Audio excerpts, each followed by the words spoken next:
freezing my ass off in this room. One of the few times I'm happy I went to bed with a sweater on. Anyway, episode 3 came out, 2 days ago.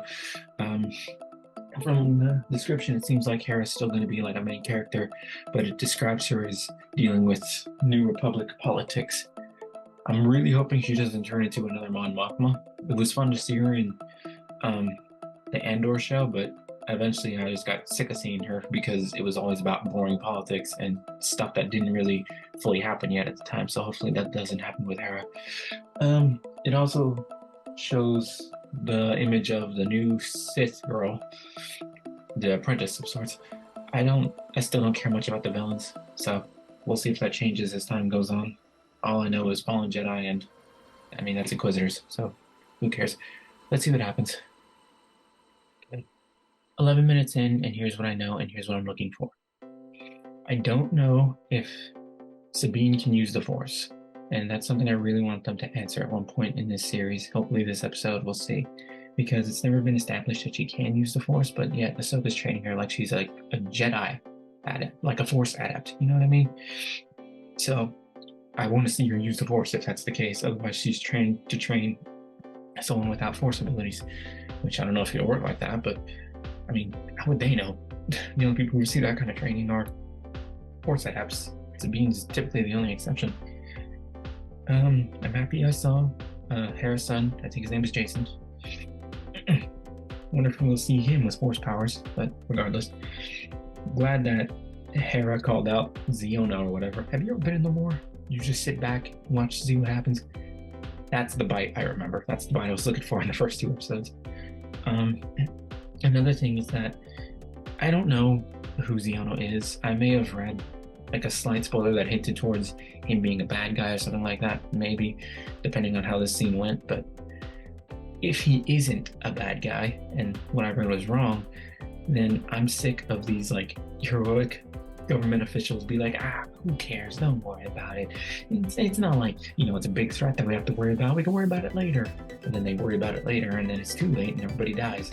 You know what I mean? Like, I don't know if he is a bad guy, but even if he is a bad guy, why is Mon Mothma, of all people, listening to him? She was in a war, you know what I mean? For the New Republic, the Galactic Civil War. She was also in Andor, where she practiced a bunch of subterfuge shit, you know what I mean? That was like the whole point of her parts in Andor. Why isn't she taking this seriously? You know what I mean? Like, why is she just listening to one of her senators? She's the chancellor. Ultimately, she has a say. And she knows Hera and like stuff she's into. If Hera says it's dangerous, it's probably dangerous. And like Xiono's terrible excuse of like how you're probably just looking for Ezra Bridger. Okay, well, even if that were the case, if Ezra's alive, that means Thrawn is alive. You know what I mean? It just makes no sense. Like, the two correlate with each other. Even if she is looking for Ezra, Thrawn would be close by, or at least he knows what happened to Thrawn for confirmation. You know what I mean? This guy has taken over 2 planets in the Rebel series. He's taking over Lothal and Ryloth. Think about that for a second. He's basically had control of 2 planets. In some systems, that could be half a system. So I don't know why things like this are happening. Maybe Xiona's a bad guy. We'll see what happens. 23 minutes in, for reference point, Hu Yang just completed his scan and then the ship got shot. So they finally answered the question I've been asking the entire time. Can Sabine use the Force? No, she cannot. Which really brings into question why Ahsoka decided to train Sabine. You know what I mean? She's basically trying to teach someone who can't use the Force to use the Force.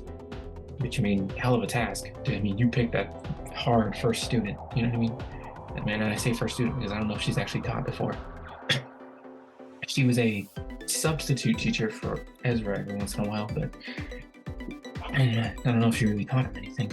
Just gave him some wisdom every now and then. And I'm not saying it's impossible, I'm just saying it's hard, but it is possible. I mean, I feel like Luke did the same thing with Leia. Then again, Leia was Darth Vader's kid. Sabine was the kid of a Mandalorian, so maybe it was an easier task. Also, I'm comparing Luke and Ahsoka in terms of teaching. It's kind of unfair because I mean, I've seen Luke's success for the most part. He's ran a temple in canon verse and even expanded verse. He's ran a Jedi temple. Ahsoka, I've never really seen her teach. You know what I mean? I've just seen her kind of give wisdom to Ezra. This is like the first time I'm actually seeing her teach. So it'll be interesting to see how this ends up. Can she do the impossible, what seems like? In terms of the bad guys, it should really bring into perspective how spread far too thin these villains are, just because of the fact that I know Morgan's name, and I just learned 2 of the 3 Sith's name. I know her name is Shin, her name, and then the guy with the mask is Morok or something like that. But the master, her master, I don't know his name. It's just flat out, I don't know his name. And I'm starting to feel like it's not that I can't take these villains seriously, it's that they're kind of just a moot point, because the main bad guy currently is still Thrawn, and he hasn't even been on screen yet, you know what I mean? Like, I want them to have something to be scared of, you know what I mean? It's hard to put into words exactly, but it's like, at what point am I going to take these villains more of a threat as opposed to Thrawn, who hasn't even appeared on screen yet? You know what I mean? The most threatening thing they've done so far is, we need to find Thrawn, not let's capture a world, let's destroy a planet, or anything that Thrawn would do. I mean, yeah, they're threatening. I mean, I'm kind of ending on the cliffhanger to talk about this, but they need more to them, you know what I mean? There's no juice, there's no meat, there's no substance. So hopefully that'll change as time goes on. I don't know how many episodes there are, but we'll see. Time's running out. Problems with that whole scene where Sabine was trying to fix the ship and Ahsoka fought them off. They're fucking turbo lasers. God damn it. I hate that lightsabers are just able to block them now. It's a fucking ship twice the size of you. You shouldn't. It's a cannon twice the size of you. I didn't like it when Obi-Wan Kenobi did it. I didn't like it when half the other crap I've seen did it. I don't like it here. What is the point of spaceships then? What's the point? I mean, I get it. It's a lightsaber, but it's the force of a cannon. Whatever. I could complain about it for forever, but whatever. They're never going to change it. Also, they spent their entire time just shooting at Ahsoka. Literally, the ship had no deflector shields. It was dead in space. Just unload on the freaking ship. That's all you had to do, was just shoot at the ship and blow it up. Both problems solved. I don't get it. I don't get it. Now I really can't take these villains seriously because they're stupid. And it's not stupid like movie stupid, it's stupid like, come on now. I guess you could take that as movie stupid, but I mean, at some point, just have, you could have wrote a different scene, you know what I mean? I don't need to see a lightsaber fight where she does something like that, you know what I mean? And if you're going to put her on the wing of the ship, have her use the Force, you know, like move or mess with the ships or something like that, you know? I rather would have seen that as opposed to her deflecting turbo lasers off or something like that with her lightsabers. Come on. Episode 3 in the books. I didn't hate this episode. On the one hand, it did give me some things that I wanted from the past episodes. I did get to see Hera have a little bit more attitude, so that's cool.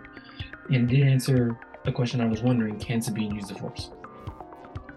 So that's pretty cool.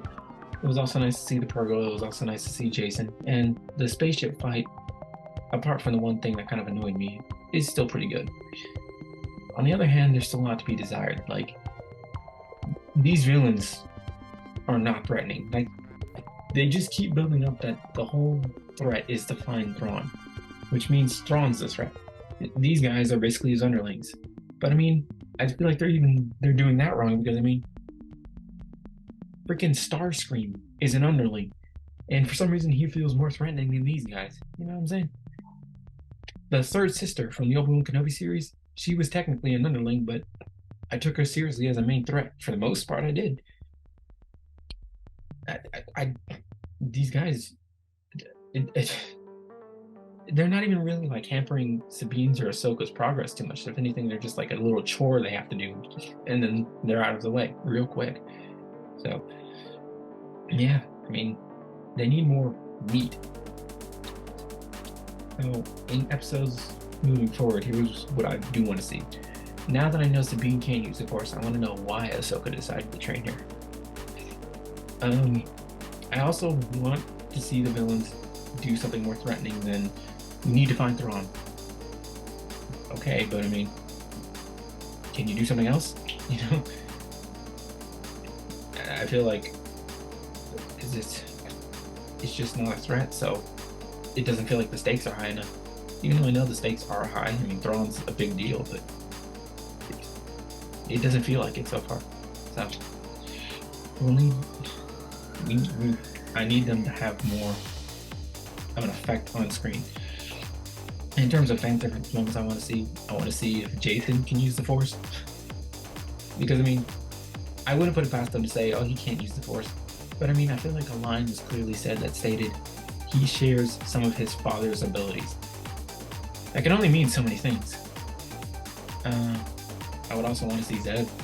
This would be the time to do it. I don't know how they would fit him in, but it'd be nice to see him. Then again, I wouldn't really know how they'd do him if he'd be CGI or if he'd be a puppet like that Lost Cat.